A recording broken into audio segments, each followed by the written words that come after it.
Hello বন্ধুরা, রোজ সর্ষে বাটতে ভালো লাগে না বলে আজকে সর্ষে গুঁড়ো করে নিলাম। তো সর্ষেটা একটু রোদ খাইয়ে নিলে ভালো হয়, তো রোদ ছিল না বলে তো আমি একটু কড়াটা গরম করে নিয়ে ওর মধ্যেই সর্ষেটা কিছুক্ষণ রেখে নেড়ে চেড়ে নিয়েছিলাম। কড়াতে কিন্তু গ্যাসটা আগুন জ্বালিয়ে রাখিনি, কড়াটা জাস্ট গরম করে নিয়েছিলাম ভালো করে। তারপর মিক্সিতে ফুল পাওয়ারে সর্ষেটা ভালো করে গুঁড়ো করে নিয়েছি। তো জল দিয়ে সর্ষেটা ভিজিয়ে রাখলাম, দেখলেই দোকানে যেরকম কেনা সর্ষে ভিজিয়ে রাখি তো ভিজিয়ে রেখেছি। খোসাটাকে তলার দিকে দেখবে থিতিয়ে যাবে।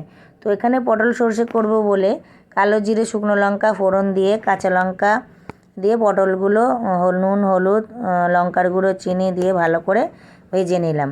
তো তারপর এবার সর্ষেটা দিয়ে দিলাম। দেখো তলায় খোসাগুলো থিতিয়ে গেছিলো, আমি একটু ঢালতে গিয়ে পড়ে গেল। তো তোমরা একটু সাবধানে ঢেলো যাতে খোসাটা না পড়ে তরকারির মধ্যে। তো এই দেখো হয়ে গেল কি সুন্দর বাটা ছাড়াই রান্না। তো এরকম তোমরা করতে পারো।